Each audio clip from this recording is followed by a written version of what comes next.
There's another 1/4 cup. Now the way I'm doing this, really, there's a chance that I will overmix this dough, this batter. Actually, it's not dough, it's batter. Okay? But I'm not going to worry about that because this is a class. I'm not making myself breakfast, actually. Okay, so now that's almost there.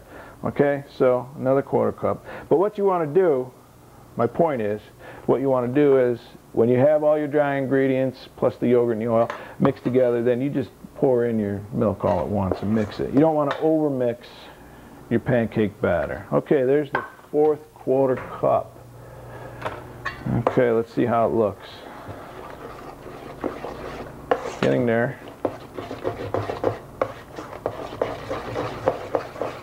Okay, this is pretty good. It's a little thicker than, say, your Aunt Jemima.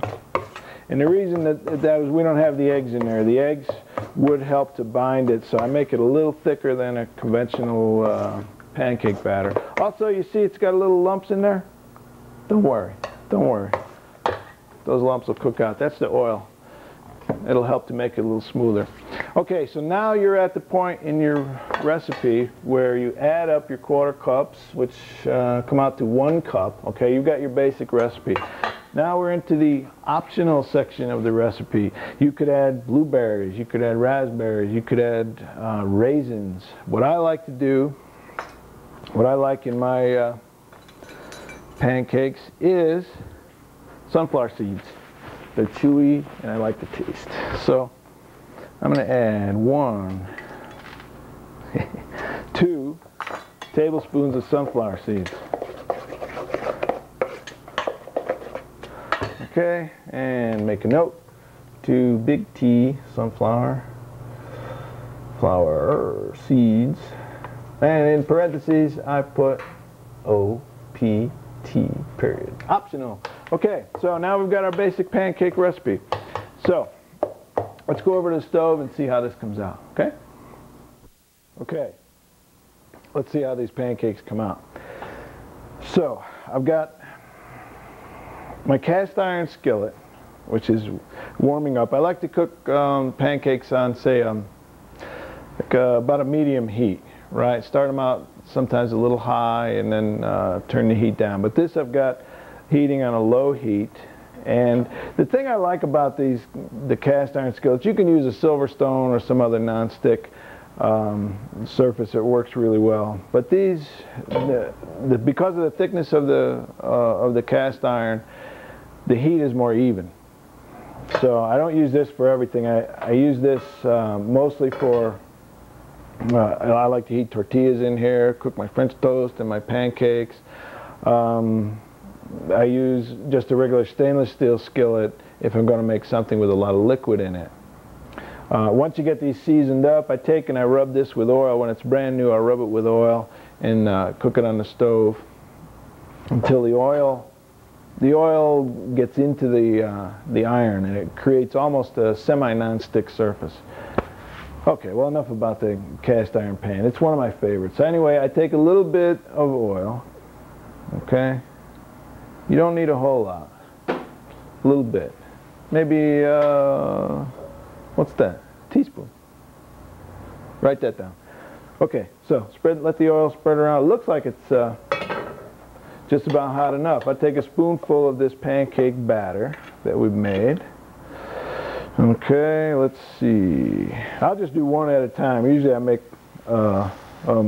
several small ones. We'll just spread this around, get it fairly round, and see how it cooks. Now you'll notice, if you look for this, when this hits the heat, it'll start to bubble. See, you can see there's some bubbles there, okay? When the bubbles, the edges, you'll know when the pancake is ready to flip, the edges of the pancake will start to be cooked, and it'll have, you'll see a lot of bubbles across the surface of it. That's when it's ready to be flipped. See these bubbles starting here? The edges are getting a little bit cooked. This may be a little low here. Let me turn up the heat just a little bit. Okay. Now, getting there. Okay, I don't know if you can tell. I don't know if you can see it, but you'll learn through experience. See along the edges? See the little depressions in there? Those are the bubbles, right? So you'll see those. This pancake's almost ready to flip. The other way, you can just look, test it, look underneath. Yeah, it's getting brown, getting a little brown there. Okay, so we'll wait it just a few seconds more. Okay. And we'll see how this works out. We'll see. Hopefully it won't stick. No, not sticking. Okay, let's see if we can flip it. Got it. Okay, so it's nice and golden brown. Perfect. So cook it a few minutes more on the other side. Now you can see how it's starting. You can see now. It's puffing up a little bit. That's all your baking powder, your yogurt, leavening agents. Incorporates, it creates some air, and it rises. Now if you're making bread, the yeast is the leavening agent in bread, okay? And so there's a different step in bread. You need to you have to knead the bread, okay? And what that does, it develops the gluten as a protein in the flour, okay? And when the yeast grows, the yeast eats sugar, okay, and excretes carbon dioxide, and if you don't knead the flour, your bread won't rise, because it needs to be somewhat gummy, okay, not gummy, but yeah, almost gummy. With pancakes, the leavening is different. Pancakes, cakes, muffins, the leavening is different. It's baking powder and baking soda. Okay, so you don't want to overmix, overbeat the batter. I did that a little bit when I was making the recipe, just for the sake of, well, let's see, for the sake of creating the recipe. Now golden brown, this pancake's ready, okay? So there you go. All right, let's make another one. Now I don't need to add oil a second time, okay? I'll just get another spoonful of batter. We'll go through the whole process again. This will give me a chance to talk to you more about baking, a baking powder, leavening versus yeast. When you're making a cake, okay, same thing.